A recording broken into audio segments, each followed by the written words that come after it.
Hello, hello, my wonderful, beautiful learners, and a special glowing welcome to you, David. Oh, I am just overflowing with joy to be here today. Oh, Emily, your energy is absolutely contagious.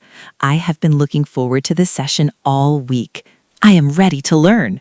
Today, David, we are going to unlock a secret that will turn your English from a simple sketch into a vibrant, colorful masterpiece. We are going to stop saying very. Stop saying very? But Emily, I use that word all the time. I say I am very happy, or the weather is very cold. Is it wrong? Oh, it is not wrong at all, my dear David. But think of the word very like a plain white wall. It's okay, but wouldn't you rather have a wall covered in magnificent, sparkling gold? I love that, a magnificent gold wall. So if I am not very tired after a long day of work, what should I say?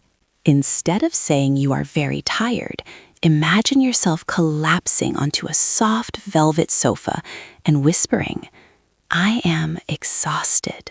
Exhausted. Oh, that sounds so much deeper. It's like I can feel the weight of the day leaving my body just by saying it. Exactly. You see, you aren't just tired, you are exhausted. It paints a picture. Now, David, what if you win the lottery? Are you very happy? Well, I think I would be more than very happy. I would be, what's a better word? You would be ecstatic or perhaps thrilled. Can you imagine the sparkle in your eyes when you say, I am ecstatic? I am ecstatic. Wow, it feels like my heart is dancing. It's so much more powerful than very happy. It truly is. And that is the magic of language, David. It allows us to share our souls. Now, think about the weather. If it is very cold outside, like in the middle of a winter storm, Oh, I would be very cold and my teeth would be chattering. instead of very cold, try freezing, or even better, perishing. Perishing? That sounds so dramatic and intense. It makes me want to wrap myself in 1,000 blankets immediately. Encouragingly, you are such a natural, David. Your intuition is just incredible. You see, when we stop using very, we start using our imagination. It's like I'm choosing a special tool for a specific job instead of using the same old hammer for everything. What a brilliant metaphor! You are absolutely right. Let's try one more. If you see a very big mountain, what could we call it? A very big mountain. It's tall, it's strong. Is it enormous? Bravo! Enormous! Or perhaps colossal. A colossal mountain that touches the very clouds in the sky. Colossal. I can almost see the snow on the peak. Emily, this makes me feel so much more confident. My English feels stronger. And that, David, is why we learn. Not just to speak, but to express the beauty of our thoughts. You are doing a stunning job. Thank you, Emily. I feel so motivated. I'm going to go look for very words in my notebook and replace them with these treasures. Go forth and shine, David. Your journey into the heart of English is just beginning, and it is going to be absolutely spectacular. Spectacular! Not just very good, but spectacular. Goodbye, Emily. Goodbye, David. Keep glowing. Welcome, everyone. And a special golden welcome to you, David. My heart is just glowing today as we embark on this beautiful journey of language together. Thank you, Emily. I have been waiting all morning for this. My mind is open, my notebook is ready, and my heart is full of energy. Today, my dear David, we are going to break the chains of a tiny, tiny word that holds us back.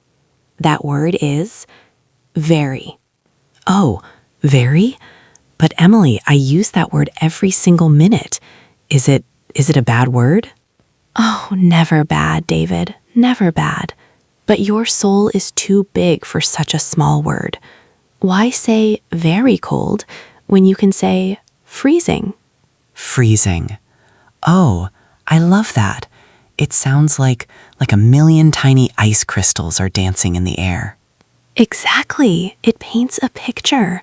Imagine you are so hungry you could eat a whole mountain. Don't say very hungry. Tell me you are starving. Starving. Oh, that reminds me of yesterday. After my long hike, I wasn't just hungry, I was famished. Is that a good word, Emily? Famished. Oh, David, you are a poet. Famished is a magnificent word. It shows the depth of your hunger. It has power. It feels like I'm giving my friends a gift when I use a better word, like I'm painting a sunset instead of just drawing an orange circle. That is exactly it. Language is your paintbrush. Instead of saying very beautiful, which is nice, imagine saying exquisite. Breathlessly. Exquisite. It sounds like a diamond shining under the moon. Can you imagine? Yes, or breathtaking. When you see something so lovely, you actually forget to breathe for a moment. I can imagine that. I felt breathtaking when I saw the ocean for the first time. Wait, I mean, the ocean was breathtaking. Look at you. You are soaring. Your English is becoming alive, David. It's vibrating with energy. It feels different, Emily. When I say I am ecstatic instead of very happy, I feel the joy even more in my chest.